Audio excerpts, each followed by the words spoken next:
Hello friends, welcome to knowledge word express. कई बार AutoCAD में हमें किसी भी फेस को एक्सट्रूड करने की ज़रूरत पड़ जाती है, तो एक्सट्रूड फेसेस करके एक कमांड दी हुई है। इसका उपयोग कैसे करते हैं सीखते हैं। तो मैं सबसे पहले यहाँ पर एक ऑब्जेक्ट बना लूँगा, कोई भी ऑब्जेक्ट। मान लीजिए मैंने एक बॉक्स बना लिया। अब मुझे मान लीजिए इस ऑब्जेक्ट का ये वाली फेस जो है, जो कि जेड एक्स प्लेन में अवेलेबल है, इसको हमें एक्सट्रूड करना है। सिंपल एक्सट्रूड फेस करूँगा और जिस भी फेस को है वहाँ पर हम माउस का कर्सर सेलेक्ट कर देंगे और ऑटोमेटिक देखिए हमारी ये वाली फेस सेलेक्ट हो जाएगी। जो रिक्वायर्ड फेस है वो सेलेक्ट होने के बाद हम इंटर प्रेस कर देंगे। इसके पश्चात पूछेगा कि specify the height of extrusion, मतलब ये कितनी इसकी हाइट ऑफ एक्सट्रूशन है। तो या तो हम क्लिक करके बता देंगे भाई आप यहाँ तक हो जाओ, या कि हम यहाँ से मूव करेंगे सीधे सीधे और टाइप करके इंटर प्रेस कर देंगे। मान लीजिए मैं 6000 दे देता हूँ, इंटर प्रेस किया। टेपर किस किस डिग्री में है, जैसा कि आप जानते हैं 0 दे देंगे तो एकदम परपेंडिकुलर ये हो गई, और समथिंग डिग्री दे देंगे तो वहाँ पर वैसी हो जाएगी। जैसे मान लीजिए मैं सेम यूज़ करता हूँ, एक्सट्रूड फेस, ये सेलेक्ट करता हूँ, इंटर प्रेस किया, हाइट ऑफ एक्सट्रूशन 6000 दे दिया और मान लीजिए 45 डिग्री एंगल दे दिया।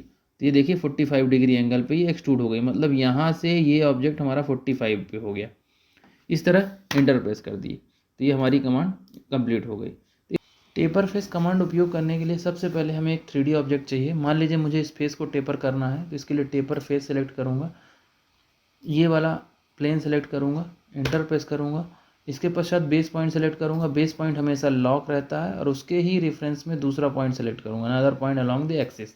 अब मेरी ये वाली एक्सिस के अगेंस्ट में ऑब्जेक्ट टेपर बनेगा। तो अब मैं मान लीजिए 45 डिग्री एंगल दे देता हूँ। तो ये देखिए ये हमारा बेस पॉइंट था तो ये लॉक है, और ये हमारा दूसरा पॉइंट था, इसके अगेंस्ट में ऑब्जेक्ट 45 डिग्री एंगल रोटेट कर ले। कई बार क्या होता है कि ऑब्जेक्ट हमारा टेपर नहीं होता है, वो एक्चुअल में रीज़न ये होता है कि जो भी डिग्री हम देंगे वो डिग्री यदि वो पूरी नहीं हो पाएगी तो ऑब्जेक्ट टेपर नहीं होगा।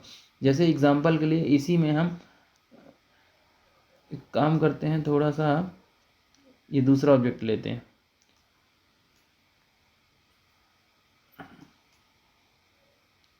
इसी ऑब्जेक्ट में इस ऑब्जेक्ट को थोड़ा सा इसकी हाइट बढ़ा देता हूँ फॉर एग्जांपल के लिए। अब देखिए मैं इसमें टेपर ये सिलेक्ट करता हूँ, इंटर करता हूँ और ये अब मैं 60 डिग्री दे देता हूँ। देखिए नहीं हुआ, एक्चुअल में 60 डिग्री जैसे ही ऑब्जेक्ट मूव होगा यहाँ से क्रॉस हो जाएगा बाहर, मतलब इसकी रेडियस में ये आना चाहिए तभी टेपर फेस होगा। जैसे मैं इस ऑब्जेक्ट को टेपर फेस करता हूँ, बेस पॉइंट देता हूँ, ये देता हूँ और केवल 10 डिग्री देता हूँ। देखिए 10 डिग्री हो गया, क्योंकि यहाँ से यहाँ तक इसको 10 डिग्री जाने के लिए जगह थी। इसके पश्चात 20 डिग्री करता हूँ, इंटर प्रेस किया। मान लीजिए मैंने फिर से सेम दिया और 30 डिग्री करता हूँ। देखिए 30 डिग्री भी हो गया क्योंकि यहाँ तक पहुँच गया। अब ये 40 तक होगा, मोटा मोटी यहाँ तक है। जैसे ही 40 से बाहर निकल जाएगा ये ऑब्जेक्ट की ये वाली एज भी डैमेज हो जाना चालू हो जाएगी, तो वो ऑब्जेक्ट टेपर नहीं होगा। ये सबसे बड़ा रीज़न होता है टेपर ना होने का। बेस पॉइंट में देता हूँ यहाँ पे ये, और मान लीजिए मैं 60 डिग्री टाइप करता हूँ। देखिए ये नहीं हुआ। इस तरह टेपर कमांड में इशू आता है। इसका रीज़न ऑटोकैड में नहीं, रीज़न हमारे ऑब्जेक्ट में है कि हम ये वाली जो एज है या ये वाला प्लेन है, इसको जितने भी डिग्री टेपर करना चाहे कर सकते हैं, बशर्ते ये वाला सरफेस या ये वाला प्लेन जो है हमारी इसके अपोजिट प्लेन से क्रॉस नहीं होना चाहिए। जो डिग्री होनी चाहिए उससे कम ही होनी चाहिए, तभी ये ऑब्जेक्ट हमारा टेपर होगा। तो इस तरह हम टेपर फेसेस कमांड यूज़ करते हैं। इसके पश्चात एक एक्सट्रैक्ट एज करके दिया हुआ है, तो जैसे ही हम इसको सेलेक्ट करेंगे, ऑब्जेक्ट सेलेक्ट करेंगे, इंटर प्रेस करेंगे, तो होगा क्या कि ये जो हमारा 3D ऑब्जेक्ट है इसी के रेफरेंस में पूरा का पूरा हमारा ऑब्जेक्ट 3D। अब जैसे मैंने 3D को मूव कर दिया, देखिए ये मेरा 2D बन गया ऑब्जेक्ट। मतलब इसकी जितनी एज थी वो सबका 2D ऑब्जेक्ट बन जाएगा या 2D लाइन बन जाएगी, जिसको हम फ्यूचर में किसी भी तरह इस्तेमाल कर सकते हैं, किसी दूसरा ऑब्जेक्ट बनाने के लिए इस्तेमाल कर सकते हैं। जैसे आप देख रहे हैं 3D कॉन्सेप्चुअल में, ये कॉन्सेप्चुअल नहीं हो रहा, ये एक्चुअल में एक लाइन डायग्राम बन गया है जो एज के थ्रू बन के बना है। हम इसको डिलीट भी कर सकते हैं जो चाहें वो। तो इस तरह हम एक्सट्रैक्ट एजेस का उपयोग करके बहुत सारे ऑब्जेक्ट हम बना सकते हैं।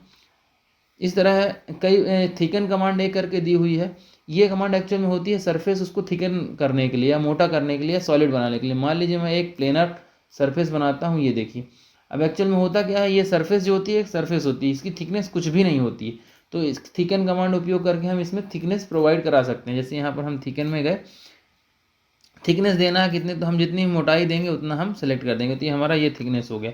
या कि हम कुछ कम देना चाहें तो कम दे दें, या टाइप करके आप दे दीजिए। थिकन जाइए, सेलेक्ट करिए, एंटर प्रेस करिए, मान लीजिए अपन 1000 दे देते हैं थिकनेस। ये देखिए 1000 थिकनेस की हो गई।